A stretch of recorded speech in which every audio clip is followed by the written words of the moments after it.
Welcome to the daily update. This is being prepared Monday, August 22nd, where we'll look at the action in the market today and then see how things look for Tuesday, August 23rd. It was quite a negative day. If you watched any of the videos that I prepared over the weekend, our positive scenarios, they were starting to show some weakness. And I also stated that we needed to see some follow through buying if we're not going to have to put these scenarios on the back burner. Well, the exact opposite of that happened. We saw a lot more selling. And so now the scenarios, they're still there. We can still use them. They're still trigger points, but we just kind of have to put them off to the side for right now because we're just not seeing any follow through in price. And until that happens, and until we can finally get back, hopefully, and deal with the 200-day simple moving average, none of those scenarios really matter right now.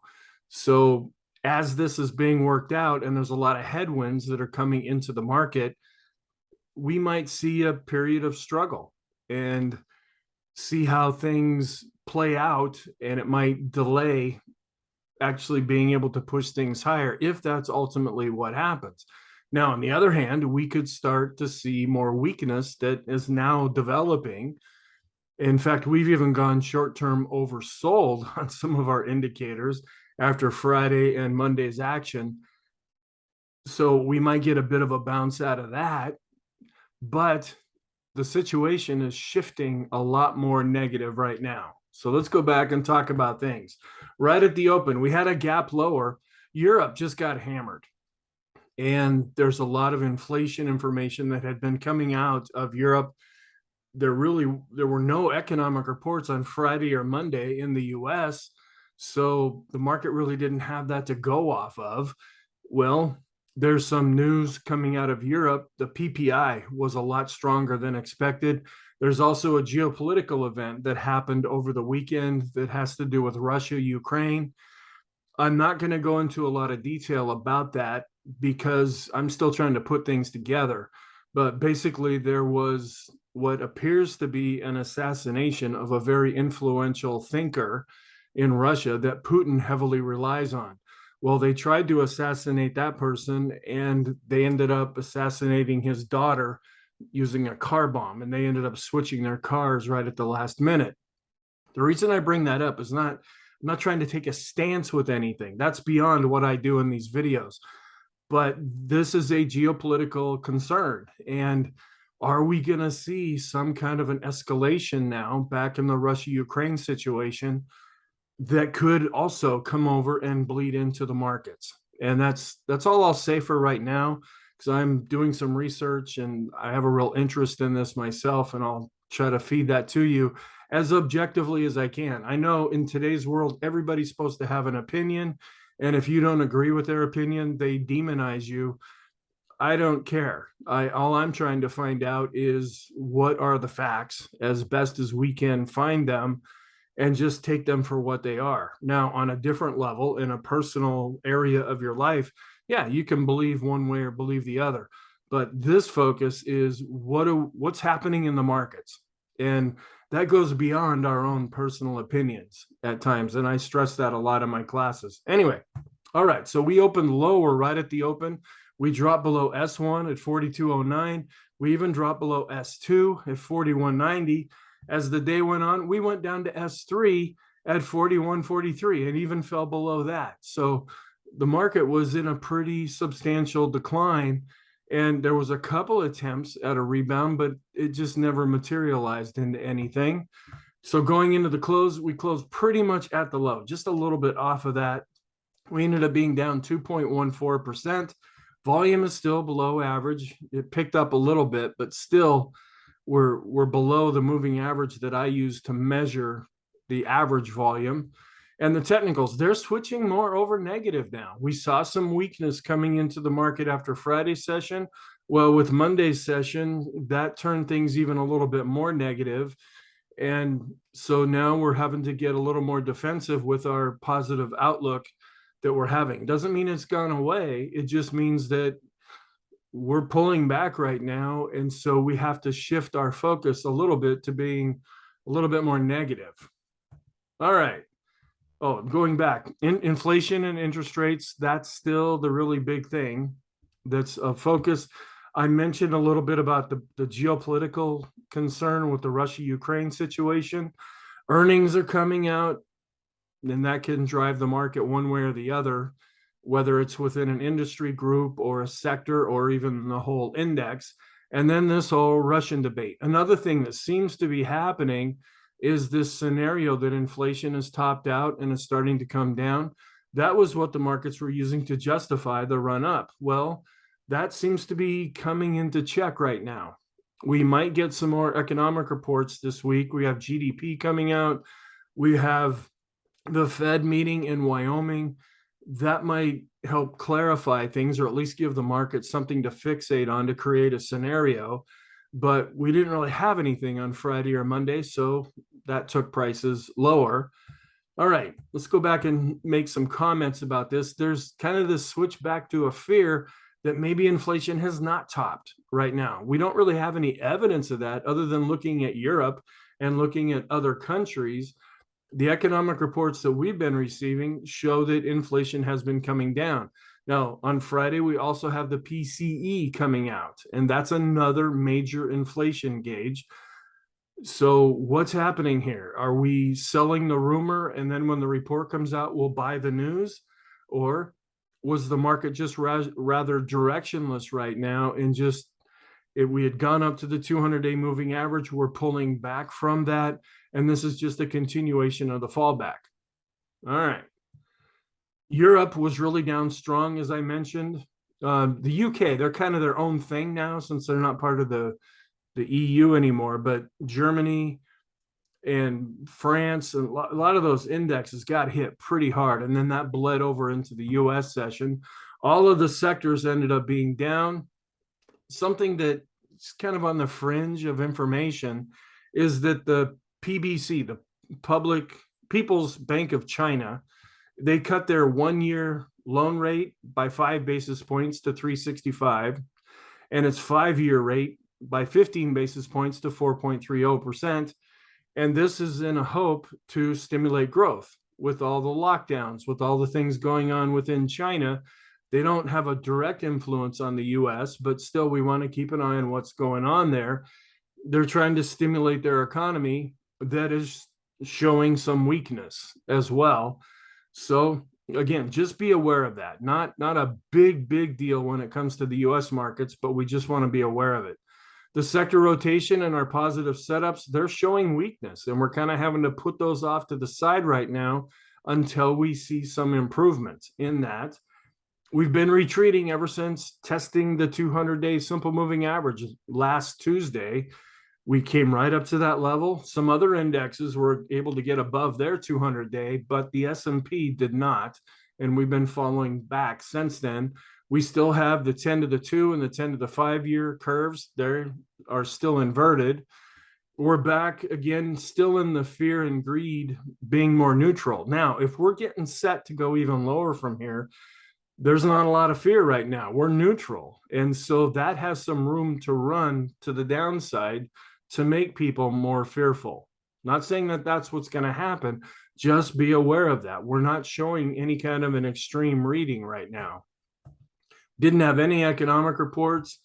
The trend that we have, it's still positive, but it's starting to weaken. We had 2 down days now.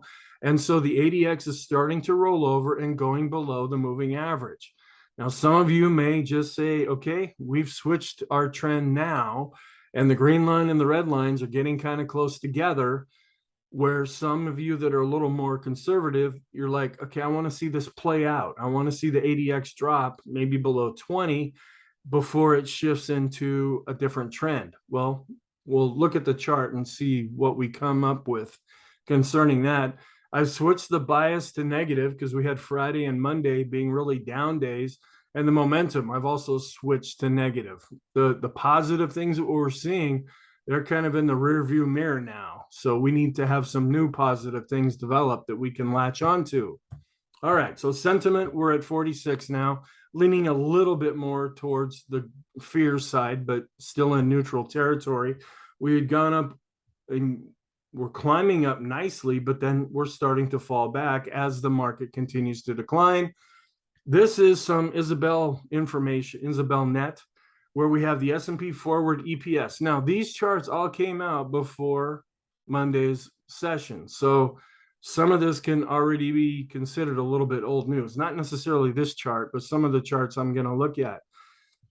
The blue line is the forward EPS. Now, in my videos, especially in the weekly videos, I look at the trailing 12 months to see what we've done historically. The forward EPS, that's looking into the future based on forecast and projections of what the market thinks is going to happen. And that's what they use to justify their prices. Well, we've been seeing this really decline. And then this dotted line here is a model estimate. And it's also continuing to decline. And that's ultimately what drives stock prices, our earnings per share. If they're not earning any money, how can you justify a high stock price? Well, we're seeing a real decline in this right now. So we want to be aware of that. The things that we've gone through economically have really changed the environment to where companies are cutting back now. They're having to not make or enjoy as much profits as they have been, and that could have an influence on the market. Here's another thing showing where the S&P 500 companies, they generated $220, if you take all of them and put them all together, of EPS, earnings per share, in the last 12 months. So looking at that on a valuation basis, and we've even dropped below this, we're down at about an 18 PE ratio, not considered too far extreme, but with Monday's decline, we're into the 41s now. So this just shows what should the price be based on the PE ratio and based on either growth or declines in those numbers. There's another one, the S&P 500 level and earnings per share. This is Goldman Sachs, where they keep adjusting their forecast. They think bright skies are ahead, but we're looking at what's really happening with the dark blue line. Here was the current level as of the time of this chart being prepared, and they're still projecting that within 2022 we'll be at 4,300. Well, we're a couple hundred points away from that, 150 to 200 points away right now. Another thing we're seeing is a real outflow of treasury money that's going into bonds, and that's continuing to decline, both with the lighter blue and then with the 4-week moving average. Bonds just are not the safe haven that they've been. Interest rates are now starting to go back up, and if they do continue to go up, we will probably see this reverse because the yields will become more attractive. Then this is an interesting thing too, that we're experiencing it in a phenomenon in US society where you're having a lot of people that have more than one job. And if you think about that, think back to the lockdowns where people were working from home. Well, maybe they got a second job during that time. And so they're working 2 jobs. They might still only be working a regular work week, but they're spending half their time on one job and half their time on another job. And what happens if one of those jobs goes away? That's not going to get reported. It's not like they can get unemployment for the second job. And it's not like these companies are really going to condone people doing this. That's one of the reasons why companies like people to actually come to work so they can kind of keep an eye on what's going on. Never mind that some folks and end up being even more productive when they work at home and you take out the commute time and all that. But this is just showing a real spike in the folks that are having more than one job right now. And then this is the biggest inflow into emerging markets that we've seen in quite a while. Well, emerging markets really haven't been bouncing back all that much, and their debt really hasn't been coming back all that much either, but we're still seeing some inflows going into those markets. Here's another sentiment gauge, and this is before Monday. They don't tell you when this thing is actually updated, but it's showing that we're getting pretty positive here. I would suspect after Friday and Monday's action, this would have really come back more into the middle, but that's just a guess on my part. We're also seeing where people are still mostly lightly positioned as far as getting into stocks right now. They're not extremely negative. They're certainly not positive right now. So this is just suggesting that there are some folks that are getting back in and not really extreme right now. And then this is just saying lower inflation expectations, lower interest rates, where the blue line, this is the percent expecting higher short-term rates. That's actually coming down, but we're seeing kind of a shift again, just since this chart was produced. And then the dark blue line is expecting higher GDP. That's also decreasing as well. And this could really suggest a slowdown economically. All right, let's look at the sectors. The growth, large cap growth, just got hammered, down 2.52%. Everything was red, even value got hit. But the growth areas were down more than the value areas in Monday's session with all the different indexes. The VIX really spiked up because we'd been getting just a little bit complacent with the VIX. Not a lot of hedging going on. A lot of folks that believed we were getting ready to go higher, so they didn't bother to hedge. Well, with the declines that we're seeing, and we actually have a gap between Friday and Monday, so now that might have to be dealt with on the way back up whenever we get to that point. But we're seeing a real increase in hedging right now. And so that's also making the VIX of the VIX spike up above the moving averages, both on the closing basis and with the bar. The Ulcer Index, the daily chart's turning up a little bit, but it's not really excessive. The weekly chart is still showing us a little bit more where we're at as far as sentiment is concerned. We're down 14.12% from the all-time high. We saw a decline actually in the equity put call ratio, but we're continuing to advance with the 5-period moving average. Here are the pivot points for Tuesday's session, the R2, R1, S1, and S2. And again, if we really get screaming in one direction or the other, and you'll see this in a minute, I had to actually put in S3, which usually is not calculated with these charts. I have to do that myself. But this is the scenario that's being played out. We came up to the 200-day moving average, hit that, and we've been declining ever since. We came back down through this short-term resistance. We still have some longer-term support now. Actually, this short-term resistance had become support, but we broke through that. And can this longer-term support hold if we end up falling further from here? Also, here is the updated chart of the daily pivot points for the month of August. Fib retracement, where we had come down from the 2021 low. We started to retrace. We got above 50%, but now we're falling back and we're even dropping below the 61.8% retracement. In fact, we're just almost on that line. There's another fib level going from the COVID low to the all-time high. We're coming down to what might end up providing support if we continue to fall. We're also starting to get back into this mess that we dealt with as we were trying to go up. Is this going to now act as support as we start coming back down? All right, let's look at the sectors. Everything was negative with communication, tech, discretionary, the usual things that have been getting hit hard in 2022. They got hammered again in Monday's session, and the least down was energy at 0.19%, but all of them ended up being negative. Here are the scooter tech scores. You have energy, utilities, staples. Those are into the 90s. Communication has now dropped back down to single digits. So technically it is looking the worst right now. Here's energy, which has been bouncing back up a little bit. It's positive and still the strongest sector. Utilities have been bouncing a little bit, where we have all of the other sectors continue to be negative, with communications still in last place. Here are the indexes going back to the all-time high. Nothing has really changed here. We have the NASDAQ and the NASDAQ 100 leading the way lower.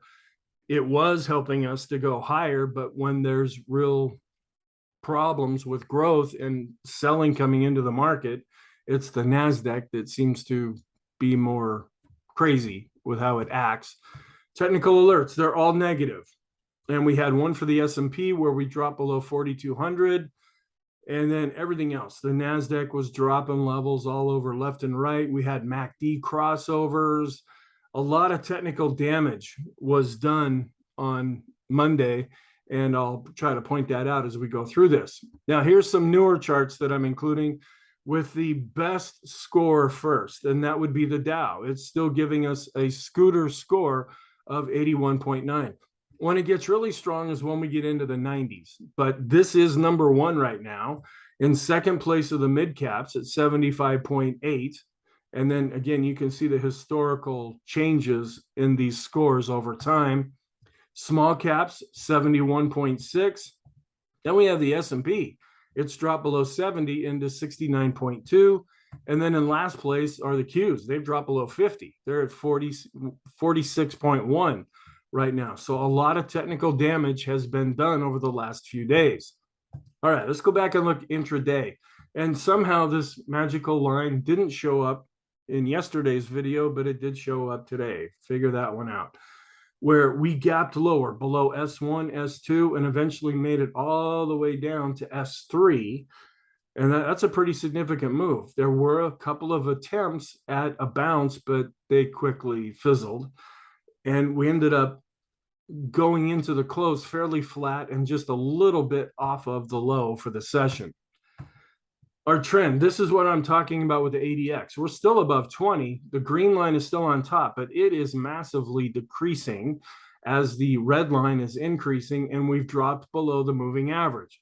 Depending on how you use this, depending on how you personally interpret this, your trend may be finished now, or you may want to wait a little while until you see some kind of a more definitive signal being generated. This is a personal choice that you make. The Arun is also showing some weakness, a decrease in buying where we're flat with selling, and our oscillator, which had become kind of high, is starting to roll over. Looking at breadth, down based on price and volume, not a surprise there. And this was extreme down. Look at the histogram here, both with price and not as much with volume, but that was a significant down day where we just had two really strong up days not so long ago. The advanced decline ratio, after being extreme positive, has now dropped down and is pretty close to going negative. New highs, new lows. They've rolled over and gone negative with the 5-period simple moving average. They're flattening out and starting to roll over with the 10-day moving average. Accumulation distribution showing weakness, but still above the moving average. Short term, this is where we're seeing a lot of the damage right now. Now, if this continues, it'll go over into the intermediate term. But here's where we came up to the 200-day moving average. We broke down below that. And the shorter term moving average, the 20, we've actually broken below that now. We still have some moving averages below where we're at, and they may end up providing some kind of support. And you can see on the bottom where volume was below average. Here's where we fell below the 20, both the exponential and simple moving averages. The rate of change, we may have overdone it slightly, but this still could go lower just from one day to the next. 5 days, also kind of extreme negative after being extreme positive not so long ago. So this really shifted. And this gap here from Friday to Monday could be a pretty big concern. On a one-day basis, the advanced decline ratio, which had gone extreme positive a couple of times, has now gone extreme negative. The Stoke RSI, extreme negative. Williams percent are extreme negative. Force index has dropped below 0, and we're right at the lower end of this Keltner band here. And so that's moving down pretty far, pretty fast. The Swinland Trading Oscillator declining and below 0 based on price and volume. McClellan Oscillator also dropped below 0 and is declining quickly. The 20-period exponential moving average study declining, 50 declining, and 200 are declining after they had been looking pretty strong just a few days ago. Stochastics, which had been quite overbought, especially short term, they're now getting oversold. They're declining in the intermediate term, and they're still rolling over with the longer term stochastics. Some intermediate term charts. After spiking up with the 19-day exponential moving average, we've really fallen back, and we've actually dropped below 0 based on price and based on volume. The Sean trend meter has now switched over and is looking much more negative. The PMO rolling over, but it's already rolled over based on price and volume. PMO steady, after being extreme positive, is now heading down to extreme negative. The buy signals are declining and the percent above zero is rolling over. Shaken oscillator, which had been showing us a negative divergence here, where the S&P had been going up, the Shaken oscillator had been going down, and that seems to be playing out right now. Shaken money flow, still positive, but showing some weakness. Volume, still below average. The vortex also showing some weakness, but still hanging in there positive. The summation index based on price, after getting up to kind of an extreme reading, has rolled over. And the interesting thing is this rolled over a few days ahead of time based on volume. That's why we watch both of these things, because volume can often be a leading indicator. Our oscillators are looking a lot more negative now. The slope is negative. The MACD is crossed over negative. The KST is rolling over and almost negative. The TRIX is rolling over. The PMO is rolling over. And we are rolling over with the TSI. So we're kind of a mixed picture right now with our oscillators. The BPI, after giving an extreme positive reading, has been showing a decline, but not really substantial at this point. Ease of movement also showing a decline, but is still above zero. The ultimate oscillator also declining, but still above 50. That's its midpoint. The money flow actually ticked up a little bit. Go figure, my goodness. But it has been declining. TTM squeeze with these darker blue descending bars here, that's showing that there is some weakness. Our charts looking more negative here. Heiken Ashi has switched to negative. The Kegi still positive, but showing some weakness. It'll be negative when it changes to red. The Renko hasn't changed. The three-line break has, with a big black down bar now. And we put in 3 zeros with the point and figure chart, and that triple top breakout signal, that's now gone on the point and figure chart. The Elder Impulse has switched to negative with the S&P and the SPY. The SAR, which went negative after Friday's session with the dots on top, continues to be negative. We're starting to go more neutral, and it might be hard to see here, but this is a lighter blue right now, where when it's dark blue, that's more positive. But with the recent declines, it's turning to a lighter blue. Long term, we came all the way up to the 200-day moving average, and now we're falling back into the moving average rainbow. And our moving average study, rolling over with the 50, going more negative with the 150 and 200. Special case starting to roll over back down. The diamonds have gone negative. Here's the Dow, just not a good day overall. The Qs have gone negative for the second day now, and they're also looking more negative. The Vixen has really been spiking up as those folks that trade the NASDAQ 100 start to scramble to hedge.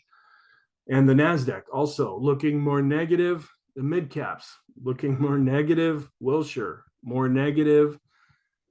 The dollar, it's kind of having a party again. It's actually going up, and that is helping to fuel at least a little bit the decline in the stock prices. But we're still pretty much neutral as far as their correlation between each other, but it's starting to come down slightly. Gold still having trouble. Silver having trouble. Oil still around the 90 level. And the S&P 500 to oil still going a little bit in the opposite direction after having been neutral. Looking at bonds, it looked like they were starting to show some improvement, but that's not happening now. And our world bond index is also starting to decline. The stock to bond correlation is now neutral. And our yield curves, the same thing. If you watch these videos, 10 to the 5 negative, 10 to the 2 is also inverted. We're still keeping an eye on the 10 to the 3 month. That has not gone inverted yet. The tech sector to the 10-year yield, kind of going in opposite directions after having been neutral. And some other fib levels going from the high that we set in January to the June low. we were able to get above the 50% retracement. Well, we've now fallen down below that, and we're in danger of coming down to the 31.8% retracement. Interest rates, which had been coming down, are now starting to go back up. Our scenarios, again, kind of have to put these on hold for right now, but they're still there. They're still viable for right now. And with the mid caps and the small caps, the 10-day average of the highs and lows, it's hanging in there, but it has dropped a bit after being extreme positive.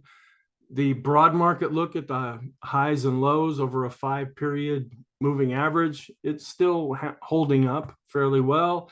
Our equity put call ratio after spiking up has dropped down. Well, because we've been declining, this average is starting to go back up. Small cap index, which had been kind of helping out the markets, now seem to be underperforming. Our small cap ratios kind of going sideways right now.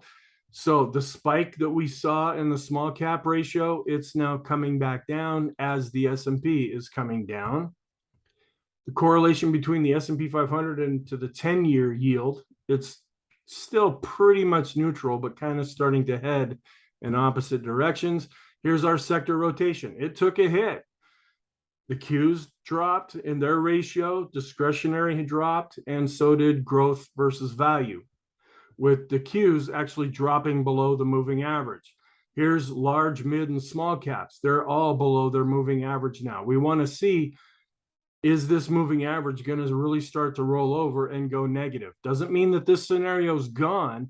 It's just delayed for right now until we see more evidence to suggest otherwise.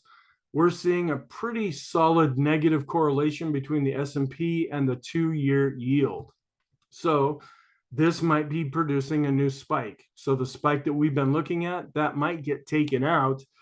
And so that doesn't mean that this scenario is really viable right now. Then the staples, which were down over 1%, they spiked up on a comparative basis, but the spike that we're working off of is still viable currently. So what's our outlook for Tuesday? Technicals, yeah, they're turning negative. Sentiment is still neutral, which again, half empty, half full. If we continue to go down, there's more fear to be got. If we go up, then that might give some support to the market. We have new home sales coming out, and the IHS market manufacturing, that's one report. And then the services, that's another report. It's the preliminary reading coming out, not a huge report, but in a market that hasn't really had anything in the last couple of days, this might be helpful. The geopolitical events, the same things that have gone on for such a long time, with a little bit more emphasis now on the Russia-Ukraine situation, but inflation and interest rates are the real big fixation. So our scenarios, I'm kind of switching this more to down right now. Until we see price action, we have to go with the negative side of things for all of the reasons right here. The technicals are turning negative. Our positive setups are on hold for right now. We're still kind of positive because of our setups, but the technicals are turning negative, and our sector rotation, our setups, we kind of have to keep those on the back burner for right now. And we're losing some moving averages. We never did get to the 200, but now we're down below the 20 again. And we're not sideways because the ADX is still too high, but it is weakening. So our conclusion then is the S&P, it's turning negative. Unless we see some buying coming in, this negativity is going to continue. Short-term negative and already short-term oversold with many of our indicators that I went through. Intermediate term, it's also showing weakness and turning negative, and we're still negative with the long-term trend. So thank you. Have a wonderful Tuesday. I'll look at being able to prepare a full-blown daily video. I'm also going to prepare the daily brief, and I'll talk to you in the next video.